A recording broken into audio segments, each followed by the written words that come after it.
Hello बच्चों, आज हम लोग Navodaya Vidyalaya entrance exam class 6 का तैयारी कर रहे हैं, जिसमें से मॉडल सेट 4 आज करने जा रहे हैं। तो मैं आपसे क्वेश्चन पूछूंगा बच्चा, और आप उसका जवाब दोगे, ठीक है ना? Yes sir. रेडी हो? Yes sir. देखिए, यहाँ से आते हैं 1 से 4 तक। इसमें से पहले हम लोग मानसिक कर रहे हैं। 1 से 4 तक का क्वेश्चन है कि ये पैटर्न खाली जगह है, इस खाली जगह में ऐसा कौन सा चित्र को डालोगे ताकि पूरी तरह से एकदम बिल्कुल सही आ जाएगा, ठीक है?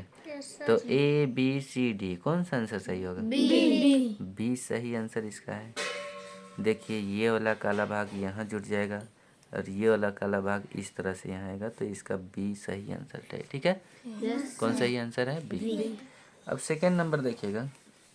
सेकेंड में इस तरह से कौन को यहाँ भरोगे ताकि पूरा भर जाएगा? सी। कौन होगा? सी। सी। सी सी इज राइट आंसर, क्योंकि यहाँ पर सब में अंदर प्लस की ओर और बाहर एक गोल है, वृत्त है, ठीक है? तो ये सी इज सही है। तीसरा का कौन सा होगा? बी। तीसरा का बी होगा। इसका अपोजिट कोना में प्लस है, तो इसका अपोजिट कोना में क्या होगा? प्लस, उसके साथ में गोल है, तो बी सही है इसका, ठीक है? तो चौथा में आते हैं। चौथा का कौन होगा? चौथा का कौन होगा?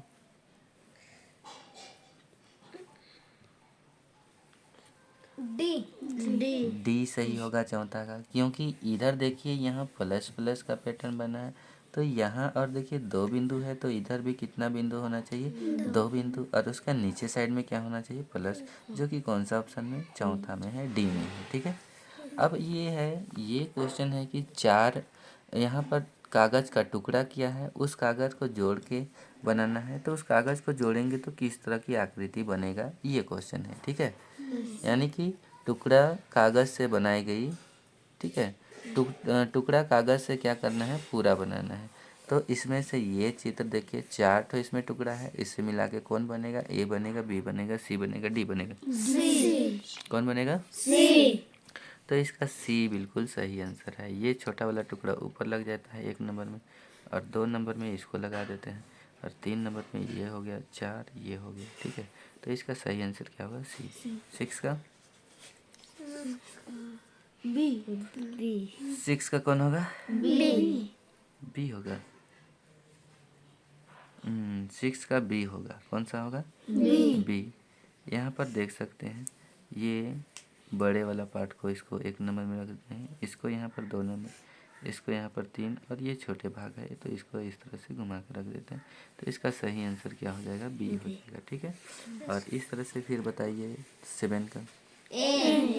7 का क्या होगा? ए होगा। कैसे हुआ? ये वाला पार्ट यहाँ बड़ा, उसके बाद में ये, फिर ये, फिर ये सही। इसका ये ए होगा। ये वाला पार्ट आता है इधर से, और इसको इधर से घुमा के ऐसे करके लगाते हैं, ऐसे घुमा के इधर सेट कर देते हैं, और ये आ जाता है इधर, तो ए सही हो गया, ठीक है? इसी तरह से अब हम लोग आते हैं क्वेश्चन नंबर कितना में? 9। अब 9 में यहाँ पर सीरीज कंप्लीट वाला है। क्या है? सरणी पूरा कीजिए। क्या चीज़? श्रृंखला। श्रृंखला को पूरा करती है, यानी कि ये श्रृंखला से ऐसा बन गया, तो ये श्रृंखला से फिर ऐसा बन गया, तो इससे आगे कौन सा किस तरह से बनेगा? कौन सा बनेगा? सी बनेगा। कैसे? आप समझ गए कि यहाँ पर ये ऊपर कोना में जा रहा है, फिर उसका नीचे कोना में है, फिर इसका ये कोना, तो अभी ऊपर कोना, और ऐसे ऊपर कोना में किस में है? केवल सी में है। और इस तरह से देखेंगे तो यहाँ से 1 था, 1 के बाद में यहाँ 2 हो गया, 2 के बाद में 3 हो गया, 3 के बाद में 4। कौन सा आंसर चाहिए? सी। इसका बताइए 10 का। बी। 10 का क्या होगा? बी होगा।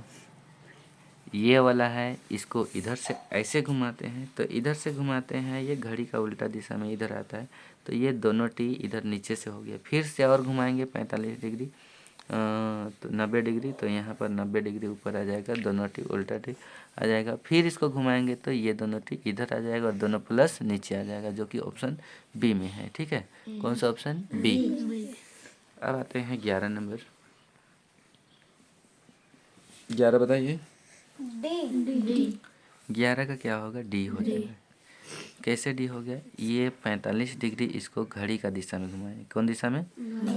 ऐसा है, उसको इस तरह से घड़ी में घुमाएं तो 45 डिग्री घुमाएंगे तो ये इतना आ जाएगा ऊपर, ठीक है। और जो यहाँ है वो वहाँ चल गया कोना में, ठीक है। तो कितना डिग्री? 45। यहाँ से ई कोना आ रहा है तो 45 डिग्री, और यहाँ से यहाँ चल जाता है तो 90 डिग्री, ठीक है। तो यहाँ 45 डिग्री आ गया। अब यहाँ से 45 डिग्री करिए तो यहाँ आ गया, और यहाँ से 45 डिग्री घुमाएं तो गोल वाला यहाँ और त्रिभुज नीचे। कौन ऑप्शन बोले हो जी? डी बोले हो। गोल वाला यहाँ, त्रिभुज नीचे यहाँ चतुर्भुज, तो यानी कि ऑप्शन कौन सा होगा? D. D is right answer, D सही है इसका, ठीक है। अब आते हैं क्वेश्चन नंबर 12। 12 को बताइए। 12 में क्या होगा? सी। इधर से 1 2 3, अभी यहाँ से 1 2 3 4 हो गया, 1 2 3 4 5 हो गया। अब 1 2 3 4 5 और इधर से 6, तो इसका सही आंसर क्या हो जाएगा? सी। 12 का सही आंसर क्या होगा? सी होगा, ठीक है। अब आते हैं नेक्स्ट क्वेश्चन। अब आते हैं, ये दर्पण वाला पार्ट आ जाता है। कौन सा पार्ट आया? दर्पण। तो 13 से 16 तक दर्पण पार्ट है। ये दर्पण में क्या होता है कि जो हम पार्श्व परिवर्तित होता है। दर्पण में कैसा होता है? पार्श्व परिवर्तित, मतलब उसका सामने जो रहता है उसका जस्ट क्या दिखाई देता है? उल्टा। तो ये है, तो इसका उल्टा ये मेरे हाथ को देख रहे हैं, इसको इस तरह से ऐसे पलट दीजिएगा तो इसी तरह से ये उल्टा हो जाता है। इसको इस तरह से ऐसे पलट देना है, मतलब इधर का चीज़ कहाँ चल जाएगा? उधर। तो 13 का सही आंसर क्या होगा? ये देखिए, 13 का सही आंसर ए नहीं होगा बाबू। 13 का सही आंसर क्या हो जाएगा? सी होगा, क्योंकि ई कोना है, लेफ्ट साइड से कौन साइड चल जाएगा? Right side. तो इसका सही आंसर क्या हो जाएगा? सी होगा। क्या होगा? सी। 14 का बताइए।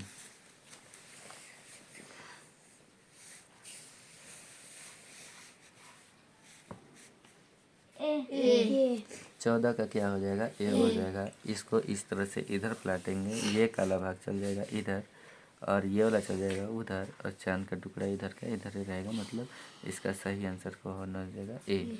15 का बताइए। 15 का क्या होगा? डी। ये वाला तो वही रह जाएगा, ये वाला चल जाएगा उधर, और ये वाला रहेगा इधर, यानी कि इसका सही आंसर क्या हो गया? डी हो गया। 16 का बताइए। 16 का क्या होगा? सी।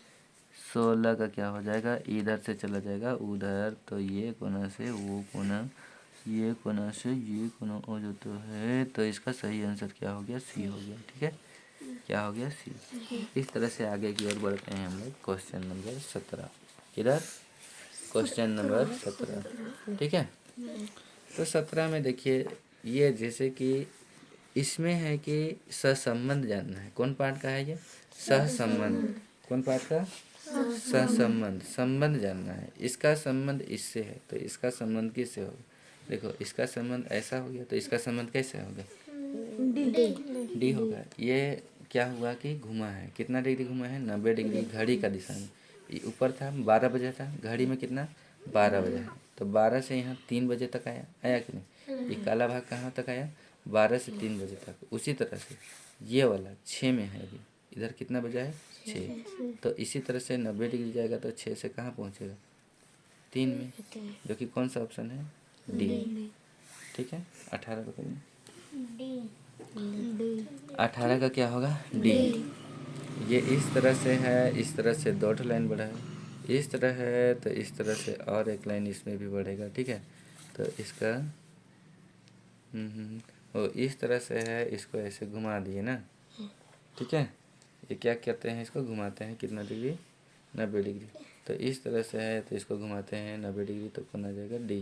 तो इसका सही आंसर क्या हो गया? डी। अब 19 आते हैं। 19 का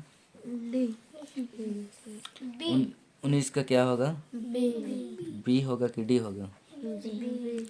बी होगा, क्योंकि ये देखिए, ये त्रिभुज है और त्रिभुज के बाहर में वर्ग है, तो वर्ग को बड़ा कर दिया और त्रिभुज को छोटा कर दिया और अंदर। उसी तरह से ये वर्ग को क्या करना होगा? हम लोग को छोटा करना होगा, और ये जो दिख रहा है ये क्या है? षष्ठभुज, ठीक है। उसको क्या करना होगा? बड़ा करना होगा, जो कि ऑप्शन बी में ये सही है। B is right. 20 का क्या होगा? सी। ये इस कोना में जा रहा है, फिर इस कोना में है, तो ये इधर जा रहा है, इधर आ रहा है, तो अभी उधर जाएगा, यानी कि कौन सा होगा इसका?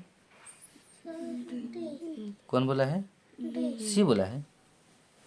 सी बोला है कि डी बोला है? हाँ, सी बोला था। सी नहीं होगा जी, इसका कौन होगा? डी होगा। क्या होगा? डी। अब 21 से 24 तक यहाँ छिपी हुई आकृति है। क्या है? छिपी या निहित आकृति है। तो ये वाला आकृति कहाँ छिपा हुआ है? जल्दी बताओ, बहुत लंबा वीडियो बन जाता है। ये कहाँ छिपा हुआ है? डी में। ठीक है, यहाँ से जाएगा इस तरह से और यहाँ ऐसे घूमेगा ना, यहाँ से गया ऊपर, फिर यहाँ आया और यहाँ इस तरह से। ठीक, अब इसमें बताइए 22 ए में है, यहाँ से आया यहाँ, फिर यहाँ गया, फिर यहाँ गया, फिर यहाँ आया ना। अब 23 बताइए। बी, ये वाला भाग ना। और 24 बताइए। डी, ये वाला भाग दिख रहा है। इसी तरह से हम लोग नेक्स्ट पार्ट खंड 7 की ओर बढ़ते हैं। 25 से 28 तक यहाँ पर फिट करना है। ऐसा फिट करो कि वो तो वर्ग बनेगा, या तो फिर त्रिभुज या तो फिर वृत्त। इसमें 3 प्रकार के क्वेश्चन है ना, तो इसमें किसको फिट करोगे ताकि पूरा वर्ग बन जाए? तो इसका लाइनिंग इधर से इस तरह से बनाएंगे, तो इसका सीधा लाइनिंग बनेंगे वर्ग बनाने के लिए, तो ए यहाँ बिल्कुल सही हो जाएगा। 26 क्या होगा?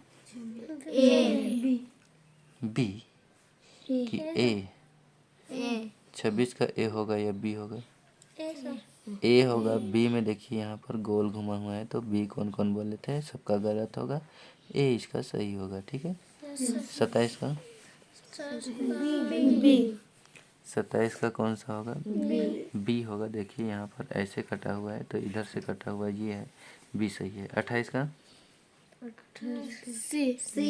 28 का क्या हो जाएगा? सी। तो यहाँ पर इसको इधर से मिलाएंगे तो क्या होगा? सी सही होगा। ठीक है, अब इसी तरह से खंड 8 की ओर बढ़ते हैं। तो ये कौन सा पार्ट है? पेपर काट। कौन सा? तो पेपर को काटा गया है, इस तरह से काटा गया है। ये किधर खुलेगा? जिधर से तिरछिन गया है, तो इधर से तिरछिन गया है तो ये इधर खुलेगा, उसके बाद में इधर। हर क्वेश्चन में इधर से इधर ध्यान लगाते हैं, लेकिन इसमें उल्टा ध्यान लगाना, पीछे से बनाते हुए आगे की ओर आना है। ठीक है, तो इसको खोलेंगे तो उधर खोलना है, किधर? इधर। तो ऐसा कटा हुआ, सिर्फ इसको पकड़ो, ऐसा कटा हुआ कौन कौन में दिख रहा है? किसमें? सी नहीं होगा, बी। इसका सही आंसर क्या होगा? बी होगा। ये वाला इधर खुलेगा, फिर ये वाला इधर खुलेगा, तो इसका सही आंसर क्या होगा? बी। उसी तरह से 30 देखो, 30 का क्या होगा? 30 का क्या हो जाएगा? बी हो जाएगा। ये वाला पार्ट इस तरह से इधर खुलेगा, और इसको इधर खोलेंगे तो यहाँ ऐसे बनेगा, फिर नीचे खोलेंगे तो इसका, और यहाँ पर जो खुलेगा वो पार्ट नीचे और इसका एक पार्ट, तो इसका सही आंसर क्या हो जाएगा? बी। 31 का 31 का क्या हो जाएगा? सी। ये वाला पार्ट इधर खुलेगा पहले। ठीक है, तो यहाँ एक बन जाता है, फिर इधर नीचे खुलता है, तो ये 2 ठो से और नहीं, इधर 2 ठो, फिर इधर खुलता है 4, तो 2 2 4 हो गया। 4 का 8 कौन सा है? सी में है। कौन सा में है? सी में। अब 32 का 32 का क्या होगा? सी होगा, ए नहीं होगा, क्योंकि यहाँ पर जो इस तरह से एक कट बनेगा, जब इसको नीचे खोलोगे तो नीचे भी तो एक कट बनेगा ना, तो ये क्या हो जाएगा? सी हो जाएगा। इस तरह से हम लोग 32 क्वेश्चन कर लिए। अब खंड 9 में आते हैं। ठीक है, 9 चैप्टर में आते हैं। इसका 9 टाइप्स हो गया, जो कि 33 से 36 तक हम लोग को करना है। इसमें सबसे अलग छांटना है। क्या करना है? सबसे अलग आकृति कौन है इसमें? क्या है अलग? बी। कैसे? सबका एक तीर ऊपर, एक नीचे, दूसरा ऊपर, एक नीचे, तो लेकिन इसका एक ही तरफ 2 है, इसलिए यहाँ बी सही है। 34 का 34 का भी क्या हो जाएगा? बी हो जाएगा। ये ऊपर नीचे है, लेकिन ये लेफ्ट राइट है। ये 35 में क्या होगा? 35 में सी होगा, डी नहीं होगा, क्योंकि देखो सब चित्र में एक त्रिभुज है वो ऊपर और एक त्रिभुज है वो नीचे। यहाँ त्रिभुज ऊपर, ये त्रिभुज नीचे, यहाँ त्रिभुज ऊपर और ये वर्ग भी ऊपर, ये त्रिभुज ऊपर, ये त्रिभुज नीचे। तो कौन सा सही है? सी। 36 में ए सबका बीच से ये तीर चिन्ह निकल रहा है, लेकिन इसका बीच कोना से निकल रहा है। ठीक है, बीच भुजा से, लेकिन इसका बीच कोना से निकल रहा है, तो ए सही है। अब आते हैं 37 से 40 तक। 37 से 40 में समान आकृति है। क्या है? समान। तो इसी तरह से समान आकृति किस में जुड़ रहा है? सी में। तो इसका सही आंसर क्या हो जाएगा? सी। 38 का क्या होगा? 38 जैसा किस में दिख रहा है? डी में, तो डी सही हो गया। 39 में तो 39 का क्या हो जाएगा? ए हो जाएगा। ठीक है, 40 में 40 का जैसा किस में दिख रहा है? बी में दिख रहा है, तो बी सही है। ठीक है, इस तरह से हम लोग मानसिक पूरा कर लेते हैं। अब हिंदी में इसके बाद में कहाँ करते हैं? हिंदी कर लेते हैं, और हिंदी के बाद में हम लोग किसको करेंगे? मैथ को। ये पहले मैथ ही कर लेते हैं, पहले हिंदी। चलो, इस गद्यांश में बताया गया है बतखों के किसके बारे में? बतखों के पसीने के अंगों के बारे में, तेलीय पंखों के बारे में, कि तेल के अंगों के बारे में, कि सूखे बने रहने के रहस्य के बारे में। ये अनुच्छेद दिया हुआ है, अनुच्छेद से ही इसका आंसर मिलता है। ठीक है, तो ये वाला हम लोग गद्यांश किसके बारे में बताया गया है, तो ये पढ़ते हैं तब हम लोग को पता चलेगा। ठीक है, तो किसके बारे में बताया गया है? आश्चर्य से बात, अधिकांश समय पर पानी में रहने के बावजूद बत्तख के पंख सूखे बने रहते हैं। वे घंटों पानी में भी तैरते रहती है, बीच बीच में डुबकी भी लगाती रहती है, फिर भी सूखी रहती है। इसका रहस्य क्या है? बत्तख की पूंछ की जड़ में एक छोटा सा तेलिए का अंग है। क्या है? तेलिए सा अंग है, छोटा सा तेलिए सा अंग है। बत्तख का पूंछ में लास्ट में देखोगे एक गोल टाइप से दिखता है। ठीक है, उसमें तेलिए अंग रहता है। क्या रहता है? तेलिए अंग। बत्तख इस अंग को दबाकर तेल निकालते रहती है।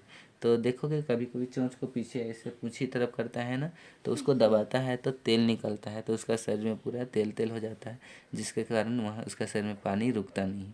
ऐसा देखे हो? चोंच को पूंछ तरफ करते हुए बत्तख को। तो वहाँ से तेल निकालता है, दबाने से वहाँ चर्बी निकलता है, तेल ना।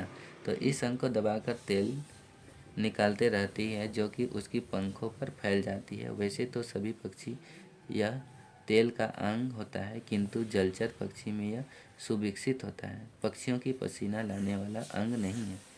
तो इसका कौन सा किसके बारे में बताया गया है? पसीने के अंग के बारे में, तेलिए के पंखों के, कि तेलिए के अंगों के बारे में, सूखे बने रहने का रहस्य के बारे में। तो इसका आंसर क्या हो जाएगा?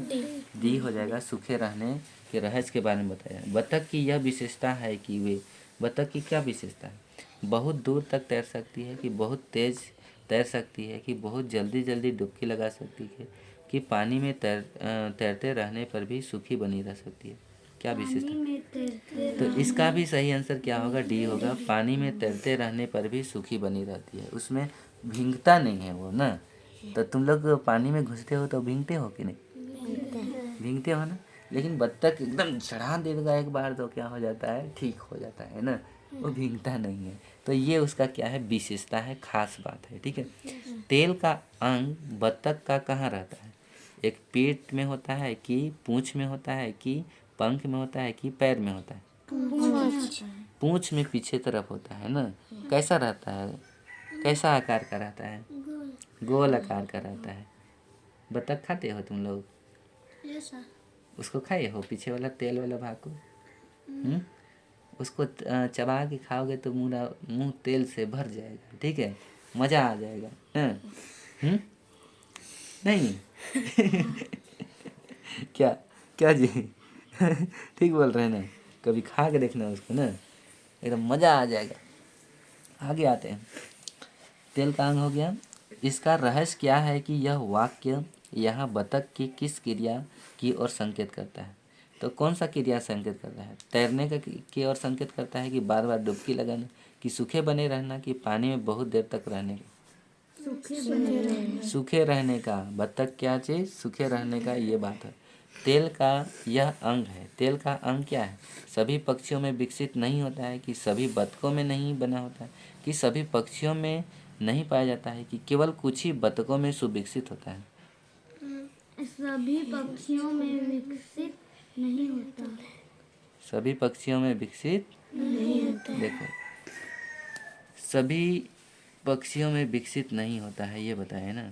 तो इसमें क्या हो गया, जलचर की पक्षियों में सुविकसित होती है। जलचर वाले में यानी कि जो पानी में रहता है ना, उसी में केवल रहता है। तो सभी पक्षियों में विकसित नहीं होती है। ये सभी पक्षी में नहीं रहेगा, किस में रहेगा? केवल जलचर वाला में रहता है। किसका पपाया है? चलो आगे तुम लोग ऐसे पढ़ते रहो, इसका कौन सा ऑप्शन होगा, ठीक है। तो क्वेश्चन पढ़ना, इसका सही आंसर क्या है उसको जो बताना, ठीक है। ठीक है, चलो विकास तुम इधर आओ। आ जाना, वो नहीं जानेगा उसको क्या करेगा कि उसको छोड़ दोगे, ठीक है। या तो खोजोगे, उसको खोजने का कोशिश करोगे, ठीक है। समझाने नहीं जानेगा, आंसर जान जाएगा तुम अपने से, लेकिन समझाने नहीं जानेगा ना। तो कोई बात नहीं, इसमें से तुम लोग इसको, इसका सही आंसर ये होगा, बस बोलना, ठीक है।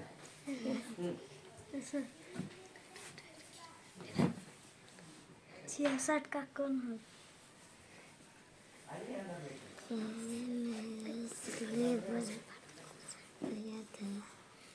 ए आराम से रहने एवं अंडे देने के लिए।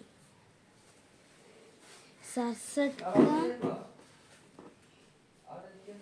उसके बच्चों को खाने के लिए। 68 का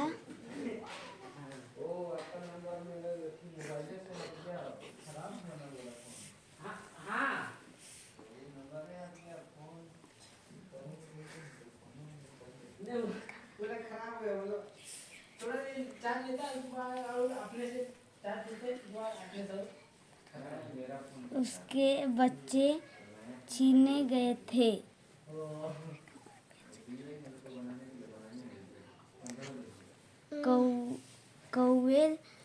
कौवे ने कहीं और जाने का फैसला किया, क्योंकि डी हर बार सांप उसके बच्चों को खा जाएगा। 70 कहानी कौवों की किस विशेषता की ओर संकेत कर रही है? ऑप्शन बी भविष्य के खतरे की डर की ओर। 71 एडवर्ड। ऑप्शन नंबर बी हुंगो और उसके चोर चकोरी के साथ नहीं रहना चाहता था।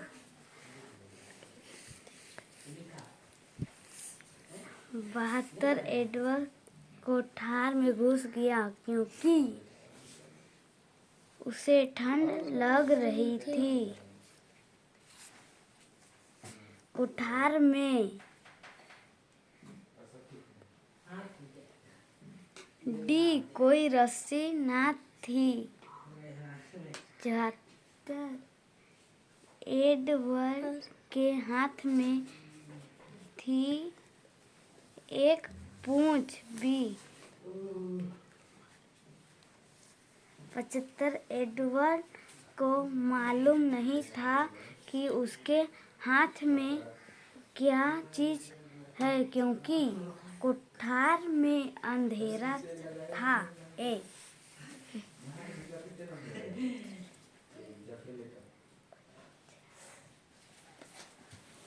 76 नंबर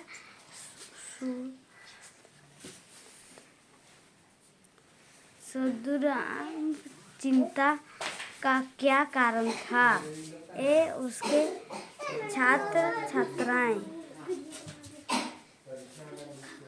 77 सुंदरराम को विद्यालय में अधिक सम्मान क्यों मिलता था? डी वे व्यवहार में अत्यंत सुशील एवं पढ़ने में अत्यंत कुशल थे। 78 चिंतित सुदाम के त्वचा कहाँ से मिलती थी?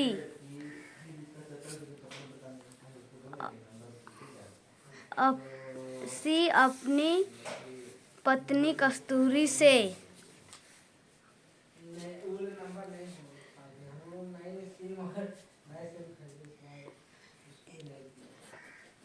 अनुच्छेद में अनुसार सुंदराम अध्यापक पद से कब सेवानिवृत्त हो जाएंगे?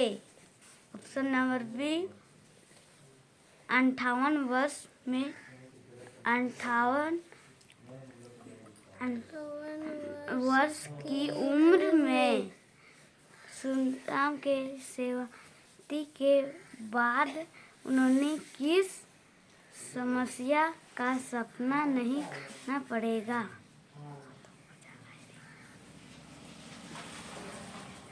डी अपने छात्र छात्राओं को अच्छा बनाने के लिए प्रोत्साहित करना होगा।